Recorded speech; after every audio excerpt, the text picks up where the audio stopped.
Comme vous savez, notre lutte, notre combat, notre groupe, nous ne sommes pas un groupe politique, hein, nous sommes apolitiques, nous sommes un groupe non religieux, mais nous sommes un groupe à intérêt économique, parce que dans ce monde, l'économie a sa place. D'ailleurs, si vous voyez, le monde est dirigé par l'économie. Nous parlons de la France, mais en réalité, il y a des gens qui tiennent l'économie française. Et ce sont ces gens-là qui dictent la politique française, même la politique, et la politique internationale. Nous parlons des Américains, mais il y a un groupe américain qui dispose de pouvoir. Donc, il y a un pouvoir que nous devons avoir sur le pouvoir économique. Quand ce pouvoir est négligé, nous nous retrouvons dans la situation de triste mémoire de ces millions d'Africains qui ont été réduits à l'état d'esclavage, tout simplement parce qu'ils appartenaient à une communauté qui n'avait pas ce pouvoir économique. Alors, dans cette vision depuis le début, nous sommes en train de travailler dans le sens de donner à chacun de nous les outils, donner à chacun de nous les armes, hein, pour pouvoir se libérer. Parce que le pouvoir est en nous. Nous avons comme un grand pouvoir qu'on nous a donné d'être libre, de devenir riche, mais on nous a liés, on nous a liés, on nous a menottés. On a menotté ce que nous avions de plus important, qui est notre mental. On nous a pas donné le mode opératoire pour nous libérer, on nous a pas donné le mode, la formule pour utiliser le pouvoir qui est en nous pour devenir riche. Et dans cette vision, nous sommes en train de le partager avec tous ceux qui veulent. Les gens qui veulent encore se battre, parce que certains sont déjà tellement résignés qu'ils pensent que, bon, seule solution qui reste, que la manne puisse tomber du ciel. Alors, nous avons travaillé de façon méthodique, parce que quand vous voulez construire un immeuble, hein, le plus important, ce n'est pas de commencer avec les murs. Le plus important, c'est la fondation.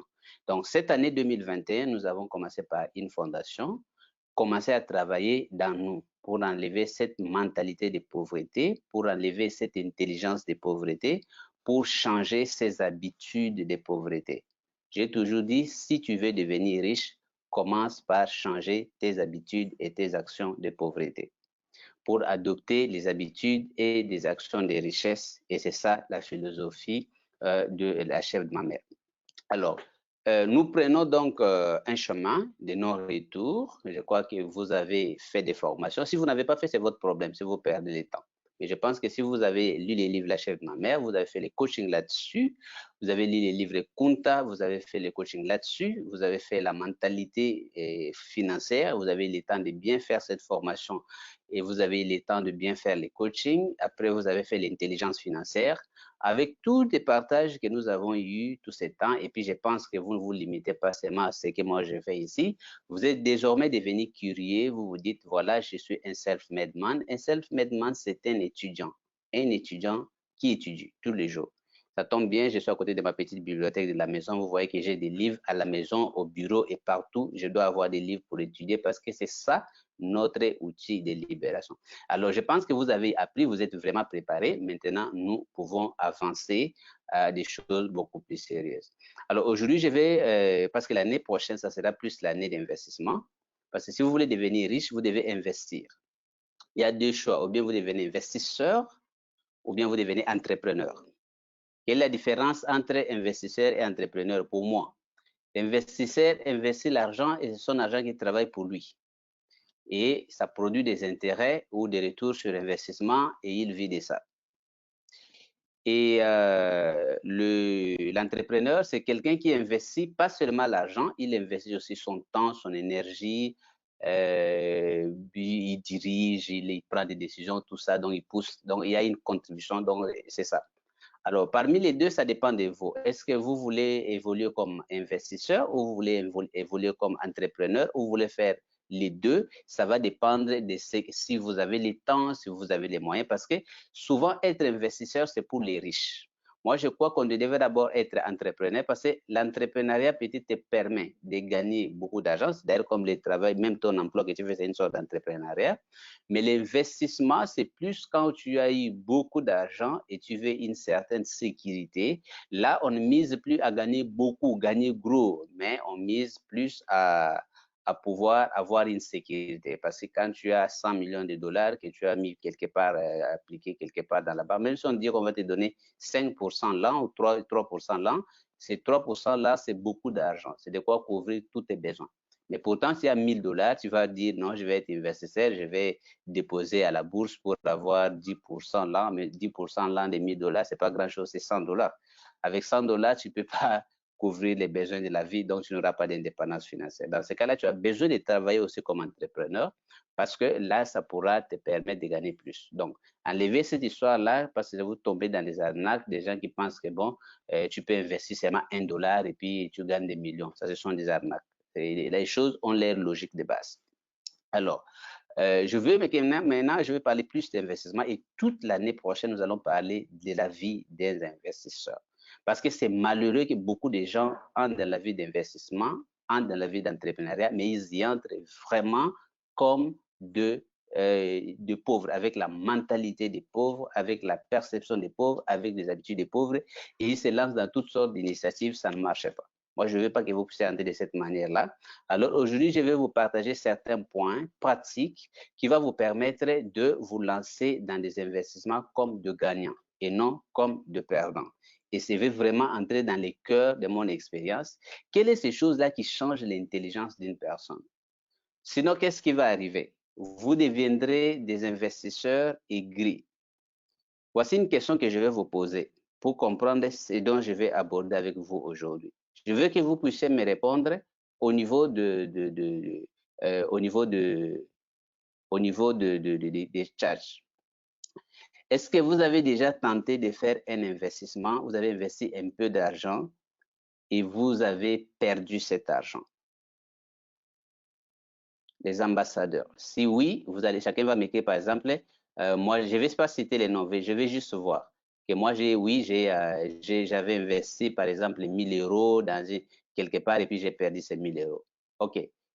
Oui, je vois beaucoup de gens dire oui, j'ai investi, j'ai perdu, j'ai investi, j'ai perdu, pas encore, d'autres pas encore. Mais si tu as déjà tenté, même si tu as déjà perdu 10 dollars, 100 euros, 1000 euros, 20 000 euros, je veux juste savoir si vous êtes passé par cette expérience-là. Peut-être ça fait 5 ans, ça fait 10 ans, mais je voulais plus vous dire, oui, voilà. Quelqu'un me dit, par exemple, parfait, il a perdu 500 euros. 500 euros. Alors, quand tu as perdu cet argent, comment tu sens quand tu penses à cette expérience-là d'avoir perdu 500 euros dans une affaire? Voilà, l'autre a perdu 2000 euros, 1300 euros. Oh, mais je vois vraiment que vous êtes vraiment au début, vous n'avez pas encore perdu beaucoup d'argent. Mais on va parler déjà de cette expérience, de cet argent que vous avez perdu 100 euros. Voilà. Oui, j'avais investi, j'ai perdu. Comment vous sentez? En général, voici les sentiments que vous pouvez éprouver. C'est resté en vous comme une blessure. Chaque fois que vous pensez à cette expérience, hein, quelqu'un a perdu 50 000 euros, l'autre a perdu 1000 euros. Donc, quand vous pensez à cette expérience, la colère, hein, l'amertume et tous ces sentiments négatifs se soulèvent en vous. Donc, c'est une expérience que vous allez dépasser difficilement. Ça risque même de vous bloquer, vous devenez un éléphant enchaîné des cercles. Voilà. Alors, en réalité, moi-même, je suis passé par cette expérience. Et si vous continuez avec cette attitude, ça veut dire que vous n'êtes pas encore investisseur. Vous n'êtes pas encore investisseur. Aujourd'hui, je vais vous montrer comment les pauvres perdent beaucoup d'argent. Beaucoup d'argent, mais ils ne s'en rendent pas compte. Ils sont même contents. Mais quand ils perdent peu d'argent dans l'investissement, ils sont perdus. D'ailleurs, même avant même de perdre, il y a même des gens, il suffit de penser seulement au fait qu'il peut investir et qu'il peut perdre, la possibilité de perdre. Il ne va plus dormir. Or, là, vous partez déjà avec un état d'esprit de perdant et le reste, ça ne sera que la concrétisation de cet état d'esprit-là. Alors, c'était une étape très importante qui m'avait aidé à me débarrasser vraiment, j'ai déjà dit, vraiment, c'est la vraie programmation de pauvreté. Et je vais vous montrer en partageant mon écran ce que j'appelle les simulateurs de richesse ou de pauvreté de la chef de ma mère. Aujourd'hui, nous allons parler des chiffres. Vous devez être un peu concentré parce que vous voulez vous lancer dans le monde des richesses. Tout le temps, vous aurez des tableurs, vous aurez des rapports à lire. Donc, mais ici, ce n'est pas difficile, mais ça ne sera pas comme tous les jours. Je veux que vous puissiez vous concentrer devant mon ordinateur. Est-ce que c'est prêt? On peut commencer. Je peux projeter mon écran. Vous allez comprendre ce qui est écrit. J'enlève l'image. Concentrons-nous à suivre là-bas ce qui se passe sur l'écran. Voilà. Je pense que vous voyez bien mon écran là-bas. Je vais vous mettre les simulateurs la chèvre. C'est simple. La base d'un investisseur, c'est comprendre la différence entre un investisseur ou un créateur de richesse et un pauvre. Un pauvre, en général, c'est un consommateur appauvrissant. Parce que qui crée les richesses, en fait, dans le monde? Celui qui crée les richesses dans le monde, c'est les consommateurs. Voici ce tableau. Ça, c'est un tableau que j'ai fait depuis. Maintenant, j'ai mis pour vous montrer comment les investisseurs pensent et où ils sont et comment les pauvres pensent.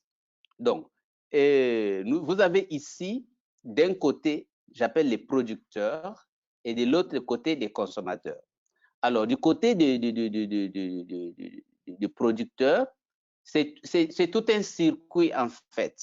Vous avez des fournisseurs qui fournissent des matières premières aux producteurs, le producteur qui produit, qui donne aux distributeurs. Les distributeurs, ça peut être des exportateurs, tous ces gens de logistique, jusqu'à ce que ça arrive aux consommateurs.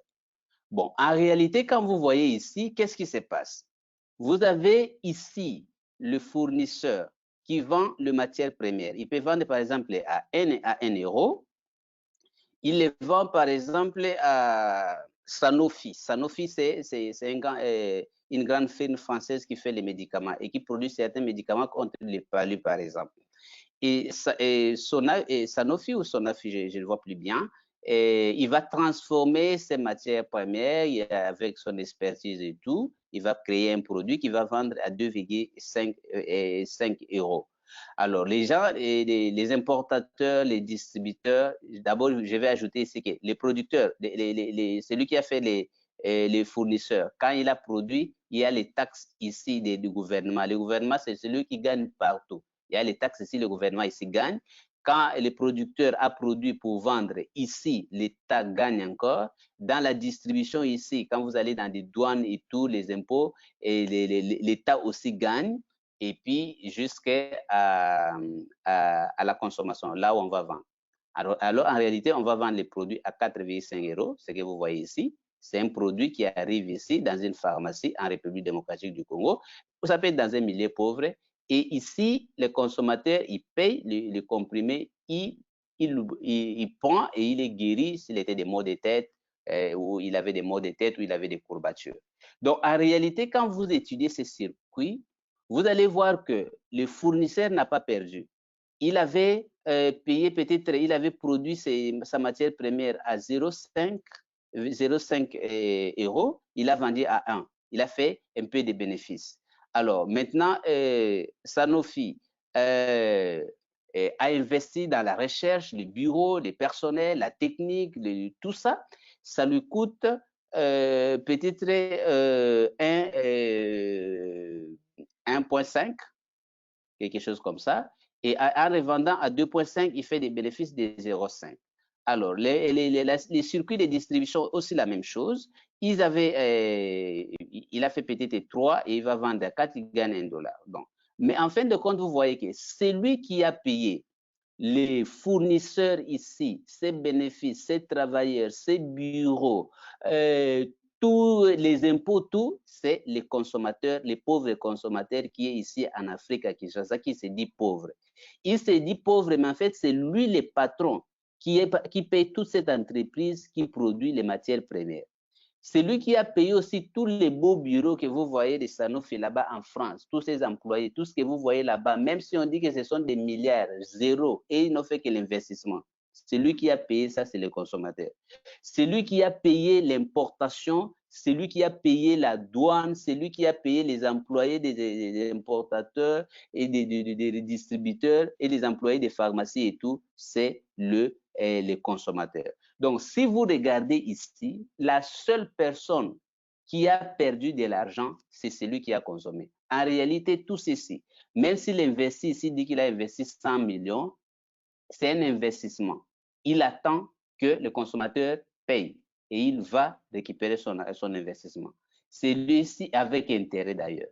Les producteurs, la même chose. Les distributeurs, la même chose. C'est pour ça que vous avez vu les tableaux en bas là-bas. J'ai montré que si ça paraît simple, ça paraît, oh, oui, mais coach, c'est trop simple, 0,5. Oui, mais 0,5. Si les fournisseurs n'a gagné que 0,5 à l'unité du produit fourni, si en une année, il a fourni 5 millions d'unités à Sanofi ici, vous voyez qu'il a fait comme bénéfice 2 500 000 euros en une année. Est-ce que le Kunta, vous êtes tenté de suivre les cours d'aujourd'hui? S'il vous plaît, je veux que vous puissiez vraiment comprendre ces bases, parce que ces bases, c'est ça qui doit commencer à tourner en vous. Vous voyez maintenant Sanofi ici, il a gagné seulement 0,5 euros à l'unité, mais comme il y a 80 millions de Congolais ici, ça je ne parle que du Congo, qui peut payer au moins un comprimé à 4,5. Donc, vous voyez qu'il gagne 0,5 seulement sur la consommation de chaque pauvre Congolais ici qui vit dans l'insalubrité. Et vous voyez qu'à la fin de l'année, ça lui fait un chiffre, ça lui fait des bénéfices de 4 millions. Ça, c'est un exemple. Alors, si quelqu'un prend les médicaments 2 fois, 3 fois, 4 fois, vous allez voir des chiffres que ça va donner extraordinaire. L'importateur est aussi ici avec l'État, ainsi de suite. Il gagne 1 dollar par unité, mais comme ce sont 80 millions de personnes qui consomment, vous voyez que ça fait 80 millions de dollars. Donc, tout ce que vous voyez ici, les 2 500 000 d'intérêts que le patron de la société de fourniture, les 40 millions que vous voyez de la société de production, les 80 millions que vous voyez de la société de distribution, tous ceux qui ont produit cela, ce sont les consommateurs appauvrissants. C'est le consommateur appauvrissant. Mais le consommateur, il est la seule personne qui peut perdre de l'argent de cette manière et ne pas avoir de remords. C'est pour ça que je vais vous amener dans les simulateurs de pauvreté, la chèvre. Si vous avez compris cette partie ici, vous savez aujourd'hui que le combat pour une personne, c'est de pouvoir se retrouver ici, soit fournisseur, soit producteur, soit dans les circuits des distributeurs. Si tu n'es pas là, si dans ta vie, tu ne joues pas le rôle de ce côté-là, tu es victime. C'est toi qui crées des richesses, tu es un consommateur appauvrissant. Aujourd'hui, l'Afrique reste pauvre parce que l'Afrique, c'est un continent de consommateurs appauvrissants. Donc, tout le monde joue ses rôles ici. Et c'est même dans nos mentalités. Regardez même en Europe, ceux qui sont en Europe, vous allez voir ce que j'ai dit ici. Si aujourd'hui, un Africain qui est en Europe gagne 100 000 euros quelque part dans un business ou bonus ou quoi, qu'est-ce qu'il va faire? Il va payer un bon appartement, il va payer une belle voiture, il va meubler sa maison, il va payer des habits qui coûtent cher, il doit montrer à la communauté qu'il a réussi et il a fait beaucoup d'argent. Donc, vraiment un consommateur appauvrissant. Mais vous voyez que, et il va continuer à chercher un emploi, donc il va continuer à travailler toujours comme employé dans une société. Mais si un Asiatique, observez bien, je dis toujours à ceux qui sont en Europe, et observez ce que je dis, vous allez commencer à comprendre certaines choses. Si un Asiatique attrape ces même 100 000 dollars, vous allez voir qu'il ne va pas changer de standing de vie, il va préférer ouvrir une petite boutique ou un petit shop là-bas à Paris quelque part.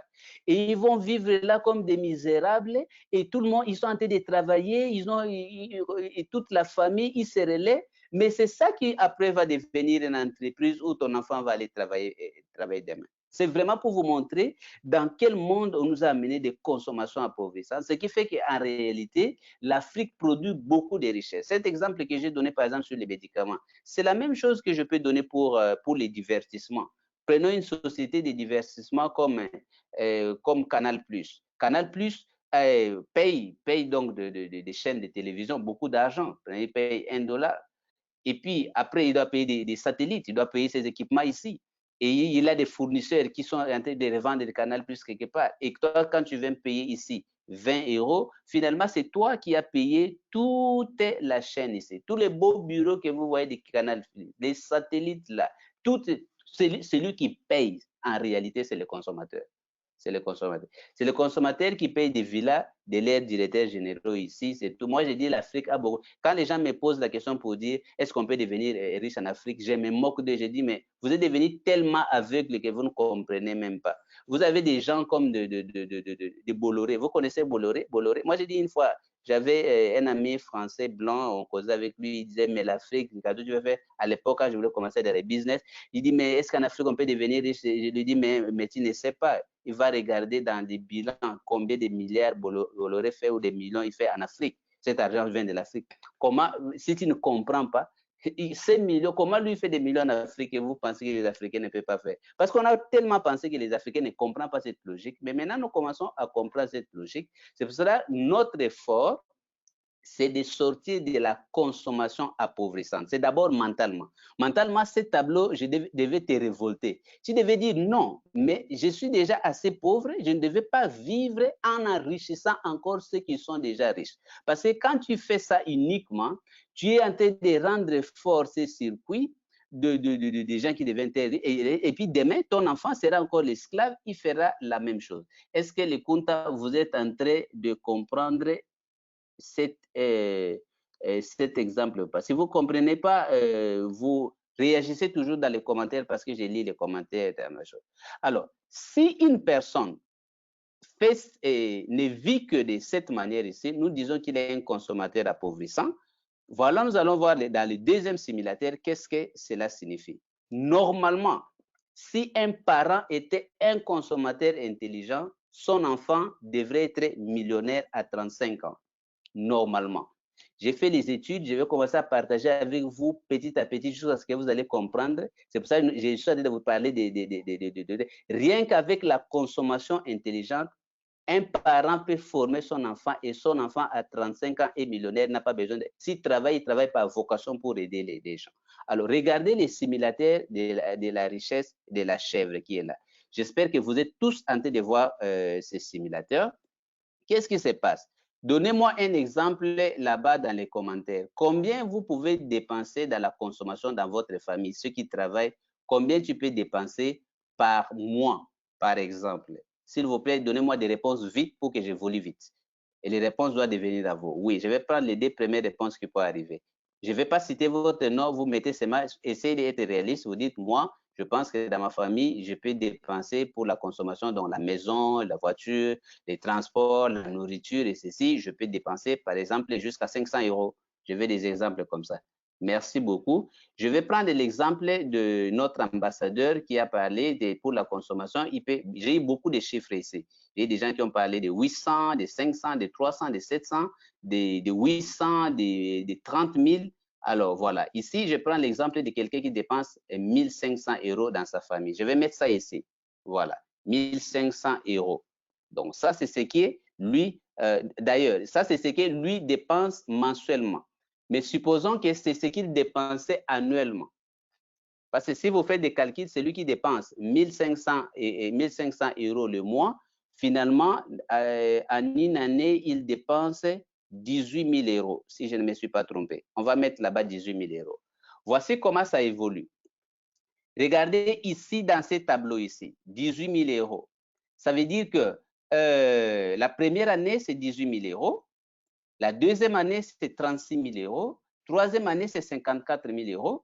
Et je ne vais pas entrer là-bas. Vous voyez ici comment ça évolue. Vous voyez que c'est quelqu'un qui, dans quelques années, va dépenser 198 000 €. Donc, ça, les simulateurs vous montrent de tous ces côtés ici. Nous allons voir que dans 20 ans, cette personne sera déjà arrivée à 198 000 €. Alors, voilà, il va dire qu'il n'a pas d'argent, mais c'est ça que nous appelons la consommation appauvrissante.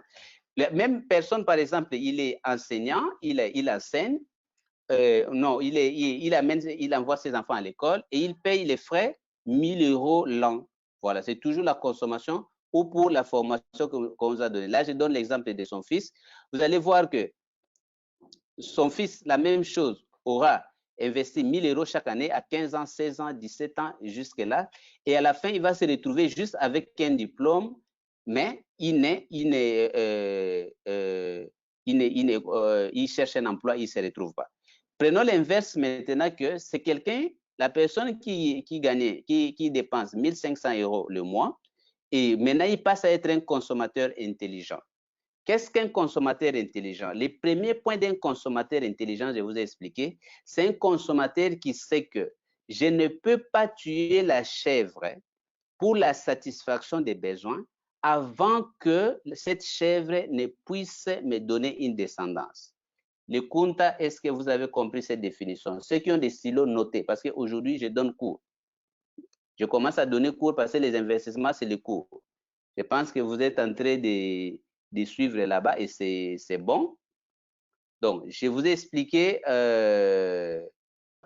une personne qui sait que je ne peux pas tuer la chèvre avant que cette chèvre ne puisse me créer une descendance, c'est un consommateur intelligent. Mais en règle générale, nous avons des consommateurs appauvrissants.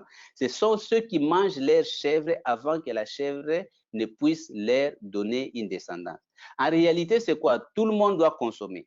Nous ne pouvons pas échapper de la consommation. Mais tu peux consommer comme consommateur intelligent ou tu peux consommer comme consommateur appauvrissant.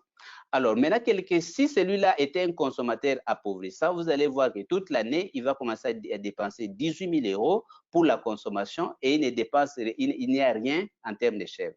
La chèvre, nous avons dit, c'est au moins 10% de ce que nous avons gagné. Donc, celui qui dépense 1500, je suppose que chaque mois, il met quand même de côté 150 euros. Et s'il met 150 euros, vous voyez qu'en 12 mois, ça fera 1300 euros. Imaginez que cette personne avait un système de création de richesses comme la chèvre de ma mère. Si en même temps, chaque année, il ne mettait que 1300 euros de côté pour créer la richesse pour ses enfants, dans un système de création de richesses, vous voyez, quand vous voyez ici en bas que première année, ce n'est que 1300, deuxième année, 2600. Mais si vous continuez, vous allez voir que quand l'enfant aura 25 ans, il aura déjà 14 300 euros de chèvres qui ont été investis. Voici maintenant comment ça se passe.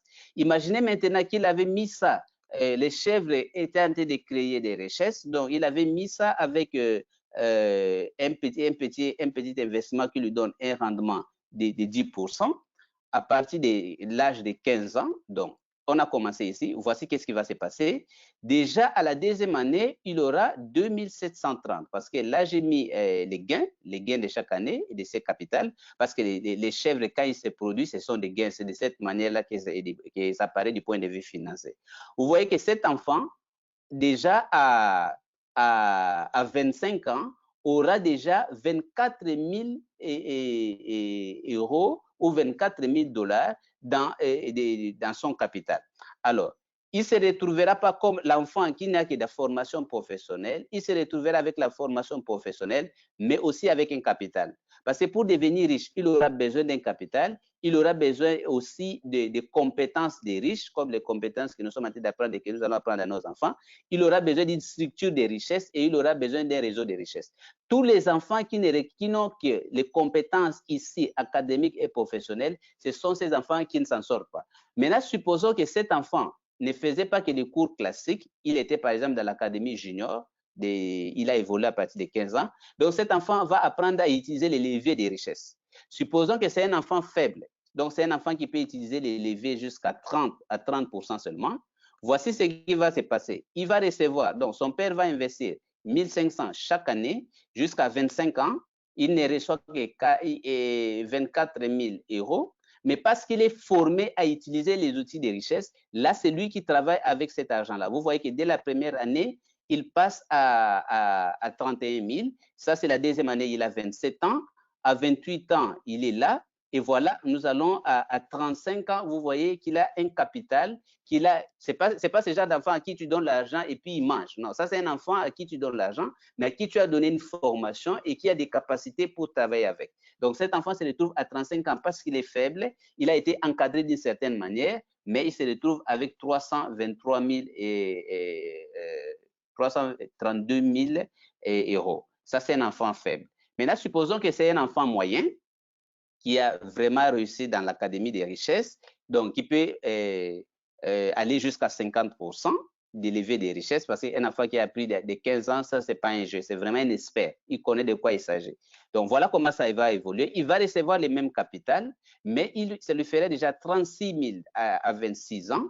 Et quand nous allons voir à 35 ans, nous voyons que cet enfant a déjà un capital de 1 389 000. Et vous voyez qu'à ce niveau-là, l'enfant peut dire, je prends cet enfant, cet argent, je le mets en bourse, même si je travaille, mais c'est un enfant qui est déjà riche. Donc, si les Africains avaient compris ce schéma, si les Africains donnaient, si nos parents nous avaient donné systématiquement cette éducation, donc la majorité d'entre nous allaient déjà être millionnaires à 35 ans. Les restes, ils allaient seulement continuer pour évoluer. Maintenant, imaginez qu'il y a des enfants doués ou très doués. Les enfants très doués peuvent utiliser les levées de richesses jusqu'à 70%. Voilà qu'est-ce qui va arriver. Cet enfant qui a reçu le même montant à cette année peut travailler et se retrouver avec les montants que vous voyez là-bas. J'ai même peur de pouvoir, c'est jusqu'à 4 millions de dollars. Or, si nous faisons en moyenne de tous les Africains qui investissent 1 000 € pour les études de leurs enfants ou la consommation, tous, personne ne se retrouve, ou 0 ou 1% se retrouve millionnaire à 35 ans. Alors que si notre classe moyenne avait compris ce que c'est la consommation intelligente, là, nous pouvions adopter des stratégies. Ça, c'est vraiment mon rêve. C'est pourquoi notre vision va se battre. Si pour nous, c'est tard, il faut que la génération qui vient derrière nous, s'il vous plaît, la génération qui vient derrière nous, s'ils ratent cette étape, nous sommes perdants. Mais nous avons là la chance de transformer cette génération. Donc, ça, c'est les simulateurs, je pense que vous avez compris. Un jeu simple. Mais maintenant, qu'est-ce qui se passe? Vous avez vu que cette personne ici, qui dépensait 18 000 € dans la consommation, parce que c'est aussi une manière de perdre l'argent. Il n'aura jamais le remords et la souffrance de savoir qu'il a perdu l'argent qui a enrichi d'autres personnes. Il a déjà oublié ça d'ailleurs. Mais s'il perd seulement les 1 300 € dans un investissement, il va porter ses deuils durant toute sa vie. Donc, chaque fois qu'il entend parler d'un investissement, il est déjà malade. C'est ça être pauvre. On ne comprend pas. Un pauvre perd beaucoup d'argent d'une manière insensée, sans espoir aucun de pouvoir gagner un rond. Mais il est heureux, il est content, il est épanoui. Mais quand il perd un peu d'argent dans l'investissement, il est malade pour toute la vie. C'est ça, mais pour ça, vous voyez, les riches, ils sont riches. Pourquoi? Parce qu'ils sont prêts à prendre les risques pour beaucoup d'argent. Ici, à l'inverse, que je préfère perdre 1 300 dans un investissement parce que j'avais 50% de chances de réussir que de perdre 18 000 € dans ce que j'appelle dans la consommation appauvrissante. Allons voir même dans les vrais tableaux de consommation appauvrissante. J'appelle ça calculateur de pauvreté. Nous allons faire une autre plateforme ici. Je crois jusqu'à la fin de l'année prochaine, vous aurez les calculateurs de pauvreté qui va se passer là. Ça, c'est un exercice que moi, je fais en 2007, que je vais vous montrer, et je veux que chacun puisse le faire pour voir s'il était consommateur, créateur de richesses ou consommateur appauvrissant. Imagine par exemple, je prends un exemple. Si moi, je commence par l'année, moi, j'ai fait ça en 2007, j'ai mis l'année là-bas, 2007. Vous voyez comment ça se passe. Je me dis, je vais faire l'austérité et je vais dépenser, par exemple, que 12 000 €, soit en raison de 1 000 €, 1 000 $ le mois pendant une année. Donc ici, ça, c'est l'argent que j'aurais dépensé pour la consommation. 12 000 en 2007, 24 000 en 2008, 36 000, ainsi de suite. Vous voyez que si nous allons jusqu'en 2027, rien que pour la consommation, je serai déjà à 252 000. Allô? Oui, on t'entend, ça y est, on t'entend, on t'a perdu. Oui, merci. Il y avait un problème technique. Donc, je suis direct. J'ai tenté d'expliquer que voilà, une personne qui se dit tout simplement qui dépense 1 000 $ le mois, voilà ce que ça donne jusqu'en 2027. Alors, qu'est-ce qui se passe? Si maintenant, toi, c'est 12 000, tu vois où est-ce que ça va t'amener. Et ça, c'est une personne qui est pauvre. Maintenant, s'il a pris des crédits, ça veut dire que si l'argent qu'il consommait, comme des gens qui prennent des crédits de voitures personnelles et tout, vous verrez que cette consommation aura aussi, il va payer là-bas peut-être 3% d'intérêt lent, ou 5 ou 10 même. Vous voyez que cet argent va monter encore en puissance. Voilà, un consommateur exposant des consommations appauvrissantes exposant 10. Voilà ce que ça va donner. Alors que si nous changeons, par exemple, ça, j'ai dit, toi, si tu commences aujourd'hui, tu vas mettre là-bas 2020, on commence à 2021, commence à surveiller ta consommation appauvrissante. Donc, si tu te dis en 2021, je vais commencer à consommer, par exemple, $500 le mois en tout et pour tout, ce qui fait $6,000 l'an, alors tu peux déjà établir, voir ta consommation, si c'est une consommation à ce niveau-là, combien d'argent tu auras dépensé en 2036, 2037, 2040. J'ai dit cela parce qu'aujourd'hui, il y a beaucoup de gens qui n'envisagent de devenir riches. Comment devenir riche en 6 mois? Comment devenir riche en une année? Regardez, c'est mieux d'envisager toujours devenir riche à long terme. Vous avez plus de chances de devenir riche si vous l'envisagez à long terme que lorsque vous vous dites non, en une année, je dois faire $1 million, $2 millions. C'est comme quelqu'un qui essaye de sauter d'ici jusqu'en France en une année et ça ne va pas marcher. Vous voyez quelqu'un qui avait déjà commencé à marcher à pied tous les jours. Donc, je vous explique la logique des richesses. Ce n'est pas question d'être agréable, mais c'est comme ça que ça se passe. Alors, maintenant, dans la consommation intelligente, calculateur des richesses, supposons que c'est quelqu'un qui fait cette consommation où il investit au moins. Le minimum, c'est d'investir. Donc, il investit, il épargne 1 000 €. Voilà. Maintenant, les riches qui sont soit les investisseurs, soit des producteurs, soit ceux qui sont dans les circuits de distribution, c'est comme des gens qui laissent leurs chèvres se reproduire et manger la chèvre plus tard. Qu'est-ce qui se passe? C'est ce système-là, si tu mets par exemple 1 000 € seulement de côté par an, ne dis pas que c'est peu. Tu vas voir comment ça crée des richesses. Donc, supposons que tu commences en 2021 aujourd'hui. Logiquement, tu aurais 11 000 € en 2031. Je dis, ah, mais 11 000 € 2031, c'est loin. Ne te trompe pas, en 2031, il va y avoir beaucoup de gens qui ne connaissent pas, ils seront toujours fauchés. Voilà, en 2041, tu auras 21 000. Maintenant, supposons que tu es investisseur, tu investis cet argent quelque part à 20% d'intérêt, par exemple. Voici cette maigre somme de 1 000 €. Combien d'argent ça peut te donner en 2041? Donc, tu seras déjà aux alentours de 225 000, ainsi de suite. Alors que si tu es quelqu'un vraiment que plus tard tu es un investisseur ou entrepreneur qui investit vraiment de façon très professionnelle, tu as vraiment la possibilité de devenir très riche. Mais qu'est-ce qui se passe? Le premier problème ici, j'ai dit, c'est un problème mental. Le problème mental fait que le pauvre confond la logique.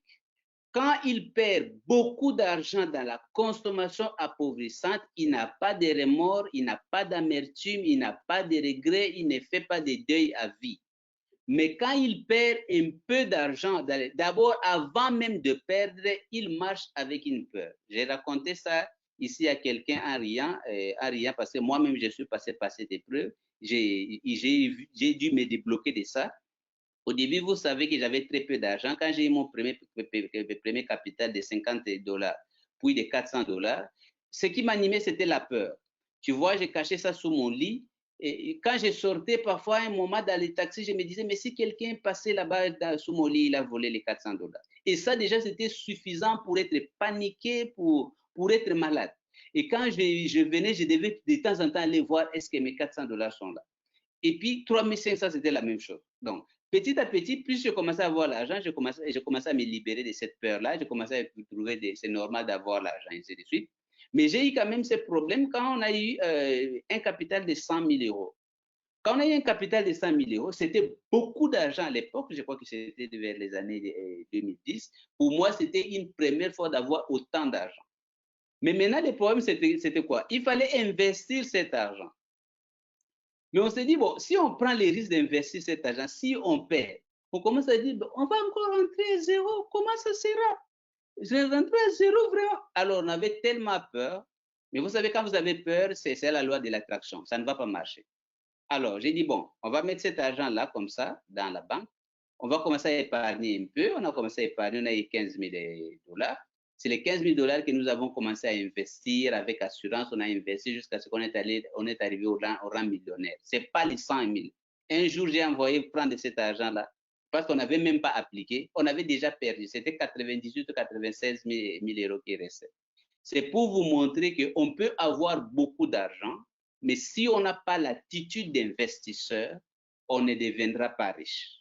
Mais on peut avoir peu d'argent, si on a l'attitude d'investisseur, on doit devenir riche. Donc, année 2021, vous entrez avec cette attitude de dire, si c'est normal que nous prenons autant de risques à perdre notre argent dans la consommation appauvrissante, nous ne devons pas avoir peur d'utiliser la consommation intelligente.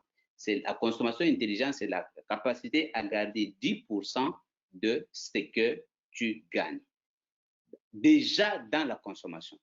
Et après, comment utiliser pour fructifier cela. C'est pour ça que vous voyez que les riches n'ont pas peur. Oui, on ne prend pas des risques démesurés. On ne prend pas des risques démesurés, mais vous voyez qu'un riche peut investir, il ouvre une banque, même si on dit qu'en Afrique, il y a des instabilités, mais il dort quand même. Mais toi, si tu fais un investissement de 5 000 € dans quelque part, tu ne dors plus. Tous les jours, tu te demandes, est-ce que l'entreprise ne va pas tomber? Est-ce qu'il n'y aura pas de... Donc, tu deviens prisonnier de l'argent, en fait. Tu n'as plus de vie, tu n'as plus de liberté. Parce que tu es esclave.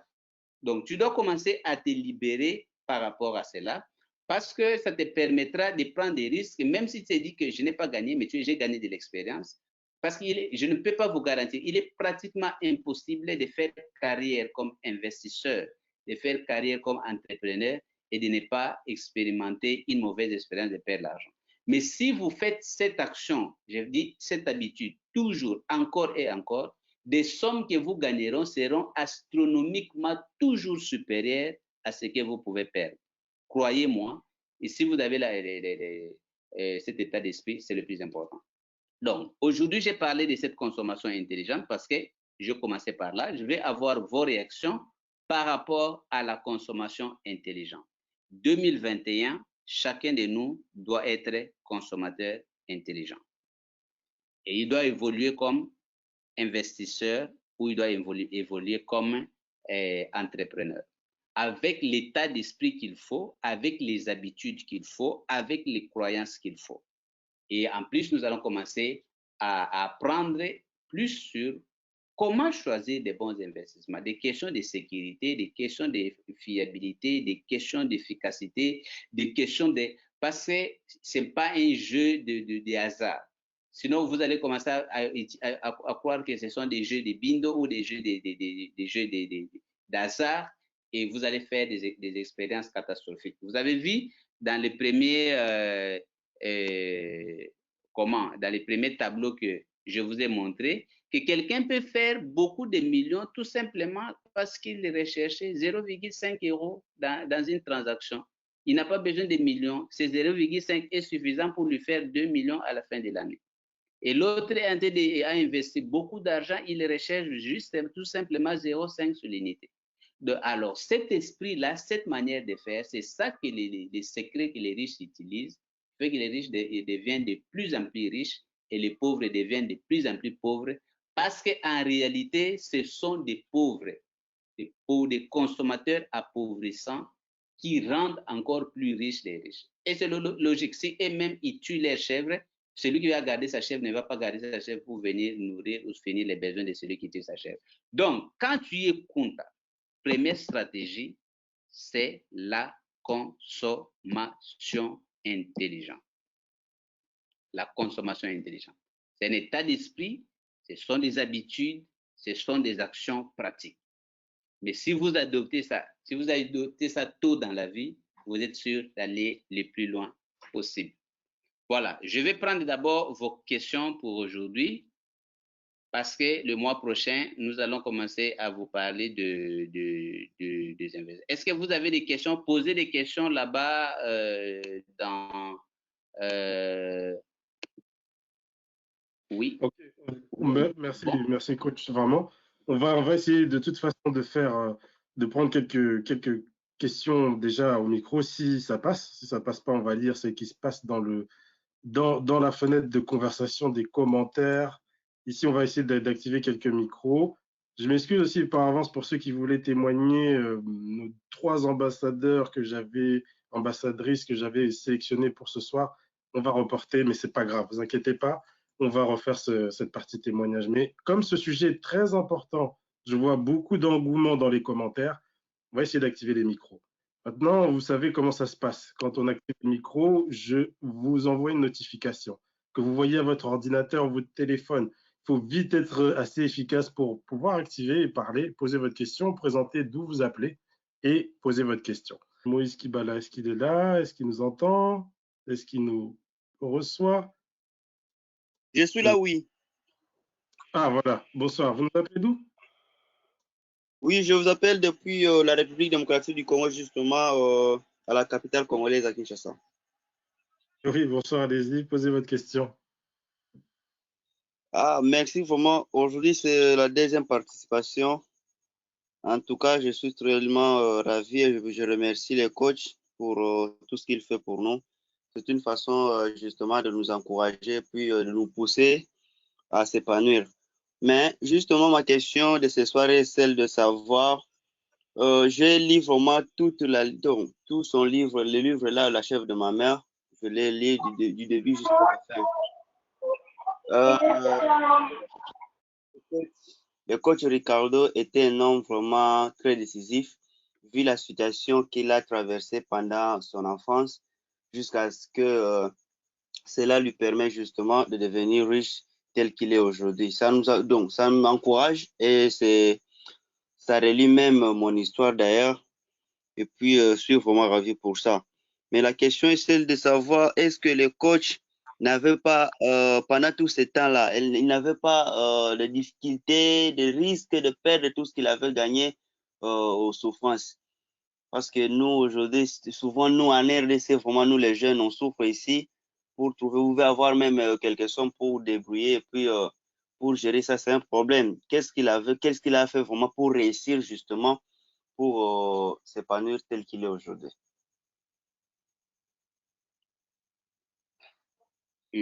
Ok, merci beaucoup pour la question.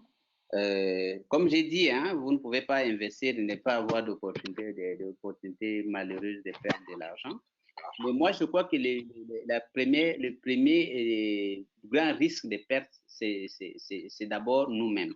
Parce que, en fait, quand tu n'es pas encore habitué avec l'argent et la consommation intelligente, même si tu épargnes aujourd'hui, tu fais beaucoup d'épargne pour avoir 10 000 euros, 15 000 euros, tu te dis, quand j'ai 15 000 euros, je vais investir. Et quand tu auras ça, et on vient te proposer une belle voiture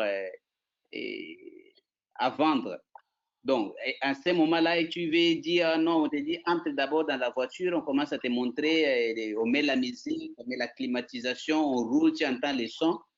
Tu es capable de te dire que, alors, je vais souffrir pourquoi? Bon, je commence d'abord par payer la voiture et puis maintenant, je vais travailler dur pour créer un capital.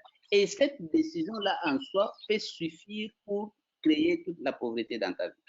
Donc, c'est pour ça que je dis aux jeunes, c'est dont vous avez besoin. Si vous avez cette mentalité, cette culture, cette compréhension que moi j'avais, ça va vous aider à prendre des meilleures décisions dans la vie là où vous vous lancez. Mais perdre de l'argent, oui, et c'est arrivé. J'ai toujours donné les témoignages d'une fois euh, dans la petite boutique où nous avons commencé. Pour pouvoir gagner un peu plus, on avait décidé de réduire les coûts. Mais même si vous réduisez les coûts, comment il y a des coûts que vous ne pouvez pas réduire? C'était pour épargner au maximum. Alors, à un moment, j'ai voulu faire quelque chose qui nous permettait de gagner un peu d'argent pour ne plus toucher à ces revenus-là habituels. Alors, l'idée est venue à l'époque, c'était en 2007. Vous savez que tout le monde n'avait pas encore de téléphone. Il y avait encore des gens qui avaient besoin de faire de faire des appels dans des cabines téléphoniques. J'ai commencé à vendre des crédits et de faire des appels. Alors, ça a évolué très bien, J'ai commencé à payer des crédits à revendre. et on avait constitué un petit capital, je crois, de 500 euros pour payer les crédits. Maintenant, un jour, un monsieur est venu, il dit non, il voulait payer beaucoup de crédits. Il travaille dans une société. Ah, on était très contents, quelqu'un qui va payer tous les crédits, donc on va faire beaucoup de bénéfices. Il dit, on lui a monté les crédits qu'on avait. Il a dit non, mais est-ce qu'il n'y a pas d'autres? Moi, je dis, on va aller prendre dans l'autre boutique. On est allé prendre dans l'autre boutique. On est revenu. On a mis ça là-bas. Il était là, il a fait comme s'il il recevait un appel. Il a laissé les cartons du crédit, c'était là sur le balcon, le comptoir. Alors, il est parti. Après, on a vu beaucoup de temps qui ne revenaient pas. On a dit, bon, on va d'abord enlever les crédits. Si c'est passé, ça va pas rester là-bas. Et en prenant les petits cartons, on s'est rendu compte que c'était un carton vide. Donc, le monsieur, il c'était un escroc. Qu'est-ce qu'il fait? Il vient quand il vous embrouille dans tout ça. Il était déjà venu avec un carton de crédit vide. Et quand vous êtes distrait, il échange en fait des cartons. Il prend les cartons qui a des crédits, il vous laisse les cartons vides. Franchement, cette expérience m'avait beaucoup déstabilisé. Mais après, je me suis dit, comme Thomas Edison, j'ai dit, nos erreurs se sont envolées en fumée, on commence de nouveau. On a recommencé à revendre, mais maintenant, la meilleure des choses, c'est quoi? On a continué, on n'avait plus jamais perdu l'argent de ces crédits-là parce qu'on avait beaucoup appris de cette expérience. C'est pour vous dire que c'est malheureux. On aurait souhaité ne jamais perdre l'argent, mais le plus important, c'est de tirer des leçons et de faire en sorte qu'on perde de l'argent de moins en moins. C'est arrivé qu'on se met avec des partenaires qui ne sont pas fiables et qui ne respectent pas les responsabilités, ou les gens vraiment les gens, ils peuvent prier comment, mais en matière d'argent, j'ai l'impression que c'est difficile de trouver des gens intègres. Et c'est dans des situations comme ça parfois qu'on perd de temps en temps. Mais je ne veux pas que cette peur-là soit la première chose qui vous habite. Dites-vous que vous trouverez toujours des occasions et des gens fiables qui vous permettent de gagner de l'argent et d'aller de l'avant. Merci pour cette question-là. Merci vraiment, coach. Je suis vraiment satisfait. Je suis vraiment satisfait à votre réponse. C'est bien vraiment. Maintenant, quand vous essayez, si possible, je peux ajouter une autre question. Bon, il faudrait peut-être donner l'opportunité à quelqu'un d'autre. Faites des formations, vous aurez beaucoup d'opportunités là-bas d'apprendre là-dedans. Parce que là, le temps est en train de filer. Je crois qu'il nous reste seulement 10 minutes. Donc, si vous êtes déjà ambassadeur, est-ce que vous avez fait la formation sur la mentalité financière? Vous comprenez de quoi il s'agit? Oui, je l'ai essayé et je le fais à chaque fois. Donc, c'est là, je vais commencer juste après avoir fini de lire votre livre, La chèvre de ma mère. Je l'ai essayé et puis je continue à faire tout ce que donc je continue à pratiquer tout ce que je lis dans ce livre. Ok, très bien. Ici, je vous ai montré les stratégies soft, hein, sans beaucoup d'efforts, qu'une personne peut utiliser. Si les parents avaient commencé à utiliser avec nous à 15 ans, aujourd'hui, nombreux d'entre nous seront déjà des métiers millionnaires. Mais maintenant, on verra plus tard dans les séances à venir, parce que chaque fois que je vais prendre un cours, je vais vous montrer comment plus miser sur l'entrepreneuriat, parce que l'entrepreneuriat vous permet de gagner beaucoup plus et beaucoup plus rapidement si certaines conditions sont réunies. Voilà, merci beaucoup. Est-ce qu'Eric est encore là? Merci, coach. Voilà, merci beaucoup. Moïse, ambassadeur Moïse, pour la question. Effectivement, le temps tourne très vite, mais il y a vraiment beaucoup de questions, coach, dans le chat, là même que je lis. Ça va très vite. C'est comme toujours, le temps passe. On peut pas vous tenir jusqu'à tard la nuit non plus. Il faut revenir les autres jeudis. Si vous avez des questions, on essaiera de les sélectionner. Mais il y a quand même une question très pertinente ici dans la conversation. Il y a Mustapha Sako qui a écrit en économisant les 10%, devons-nous investir une partie de ces 10%? Voilà sa question. Oui, merci pour cette question. Mais d'abord, l'épargne dont nous parlons ici, ce n'est pas la thésaurisation. Thésauriser l'argent, c'est un péché et c'est un facteur de pauvreté. Ça te rendra pauvre. Ce n'est pas la thésaurisation. Nous épargnons parce que nous voulons, tu vois, quand tu as 50 euros, tu ne sais pas investir. Mais si tu te dis, je veux continuer à épargner, c'est plus facile d'investir 1000 euros. Donc, c'est juste le temps de constituer les capitales. Donc, Cet argent, l'objectif, c'est d'investir. Mais tu vas l'investir au bon moment, à la meilleure opportunité qui correspond avec la sécurité et les capitales que tu as. C'est pendant ces temps-là que tu fais, que tu fais l'épargne. Mais l'objectif, nous avons toujours dit plusieurs fois, c'est investir. Parce que si tu n'investis pas, hein, tu vas devenir comme ces vieux-là dont parle Bob Proctor qui avaient tellement peur d'argent. Je vous raconte cette histoire-là, c'est pour vous montrer la peur de l'argent, comment ça peut faire, comment ça maintient les pauvres dans la pauvreté. Au Canada, on dit qu'il y avait un monsieur, un vieux qui a passé toute sa vie, il ramassait les ordures et avec des pousse-pouces, des trucs comme ça. C'était un travail tellement pénible, il était tellement pauvre qu'il avait un dos tordu. Maintenant, les jours qu'il est mort, c'était un pauvre misérable. Comme il n'avait pas de compagnie et tout, la police est entrée chez lui pour faire le constat de ses biens. La police va constater à son grand étonnement, qui a étonné tous les Canadiens, que ce vieillard, dans sa maison, il y avait 100 000 dollars éparpillés partout qu'il avait cachés dans des boîtes, ainsi de suite. Ça veut dire que toute sa vie, c'est quelqu'un qui avait tellement peur d'argent qu'il ne faisait qu'épargner tout ce qu'il gagnait et il avait peur d'utiliser, il a vécu pauvrement. Et la question de se dire, quelqu'un qui souffrait autant, pourquoi il devait garder 100 000 euros? C'est là quelqu'un qui fait l'épargne, ils appellent ça l'épargne des pauvres, qui n'a pas compris c'est quoi l'argent. L'argent, c'est comme le sang. Le sang, si ton sang là coagule, tu vas mourir. Plus vous allez lire dans les domaines des finances personnelles, vous allez voir que le sang doit circuler. L'argent que tu épargnes ne crée pas la richesse. Ça va créer la richesse quand tu commences maintenant à mettre en circulation en termes d'investissement. C'est tout. Et c'est en termes d'investissement que ça crée encore beaucoup plus de richesses. Ce sont tous ces principes qui paraissent difficiles avec la mentalité des pauvretés, mais qu'il faut s'habituer parce que ce sont des règles du jeu. C'est toi qui dois te conformer aux règles. Les principes et les lois, elles sont éternelles. Ou tu les adoptes, ou tu n'adoptes pas. Mais si tu n'adoptes pas, tu seras frustré parce que tu ne parviendras pas à obtenir ce que tu veux. Voilà un peu. Merci beaucoup, Eric, mais je pense qu'on peut se limiter là-bas parce que la fois prochaine, on va continuer avec d'autres choses parce que nous nous sommes dit, maintenant, on va parler plus de l'investissement et présenter les opportunités ou discuter sur les opportunités que les ambassadeurs identifient ou que nous avons pour les ambassadeurs. Merci beaucoup. Oui, coach, je vais quand même prendre une dernière question d'une personne qui va lire la lettre d'engagement aussi.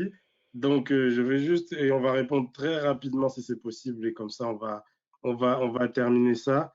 Et, voilà, nous avons, oui, bonsoir, vous appelez d'où?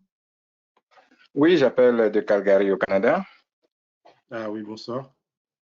Oui, bonsoir. Bonsoir à toute l'équipe, bonsoir au coach Ricardo. Pour moi, ce n'est pas une question en tant que telle, juste des mots d'encouragement à toute l'équipe de Vision La Chèvre et plus particulièrement à son initiateur, le coach Ricardo. Merci beaucoup. Si j'ai une question à poser, ça a un lien juste, je comptais vous écrire, mais puisque j'ai eu l'occasion d'être là en direct aujourd'hui, je la pose. Donc, c'est par rapport à mon livre physique de La Chèvre que je n'ai pas toujours eu jusqu'ici. Et j'ai certains de mes fioles aussi ils se sont inscrits à travers mon lien qui n'ont pas toujours eu le livre jusqu'ici. Donc, je me demandais, est-ce qu'il y aurait un délai par rapport à la livraison du livre, s'il vous plaît? Donc, ça, c'est la question parce que je pense, je l'ai fait juste quand on venait de créer l'initiative Vision. Donc, c'est ça ma question. Oh, merci, ambassadeur Clément. Pour la question, je vais répondre rapidement à cette question. Et clairement, oui. Alors déjà, vous pouvez écrire à l'adresse info@visionlachef.com. S'il vous plaît, on va vous répondre surtout pour vous donner les coordonnées de l'ambassadrice nationale qui est aux États-Unis et qui s'occupe aussi de la livraison pour le Canada. Et effectivement, il y a eu quelques petites difficultés pour livrer la zone américaine il y a quelques temps, mais c'est résolu. Donc, en théorie, les livres sont sur place et elle devrait pouvoir vous expédier ça. Écrivez-nous, s'il vous plaît, info@visionlachef.com et puis on va vous envoyer les coordonnées de l'ambassadrice. Est-ce que ça vous va? Oui, ça c'est super, merci.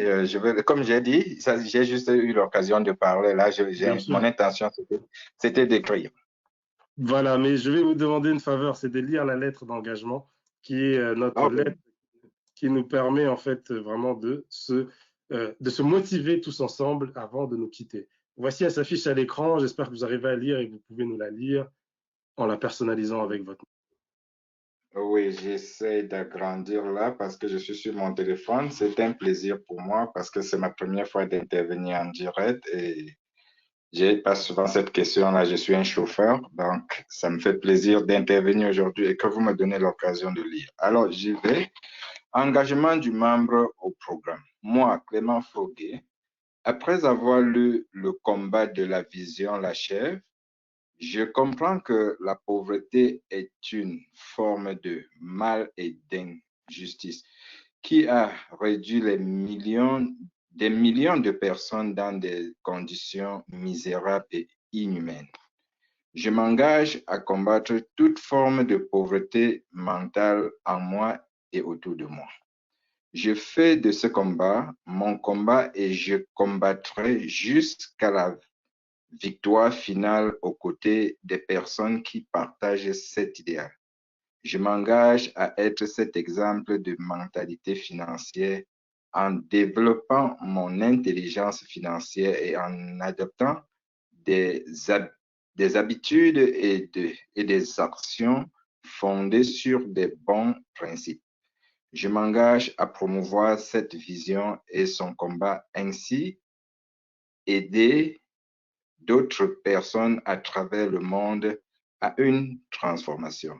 Je promets de persévérer malgré les difficultés que je peux rencontrer, sachant que la mentalité de pauvreté est des racines centenaires dans les têtes des millions de personnes. Fait à Calgary, nous sommes le 40e, le 25 novembre 2020. Moi, c'est Clément Foguet. Je vous remercie. Voilà, merci beaucoup. Merci infiniment et bonjour à vous. Je crois qu'il est encore la journée là-bas. Bonne journée à vous, parce qu'il est encore la journée là-bas au Canada. Et merci pour avoir lu cette lettre d'engagement. Je tiens encore à remercier tous les ambassadeurs et toutes les ambassadrices dans le monde entier. J'espère que ça vous a plu, que cette conférence a été bénéfique pour vous. Ne vous inquiétez pas si vous n'avez pas tout compris. Vous allez revoir dans le replay l'enregistrement sur le lien qui sera sur la page YouTube ou sur le compte Facebook. Vous pourrez réécouter ça calmement. Mais surtout, revenez jeudi prochain pour pouvoir écouter la suite et mieux saisir ce qui est en train d'être dit. C'est très important. 2021, c'est déjà demain. Bonne soirée et à la prochaine. Ciao. À la prochaine. Merci.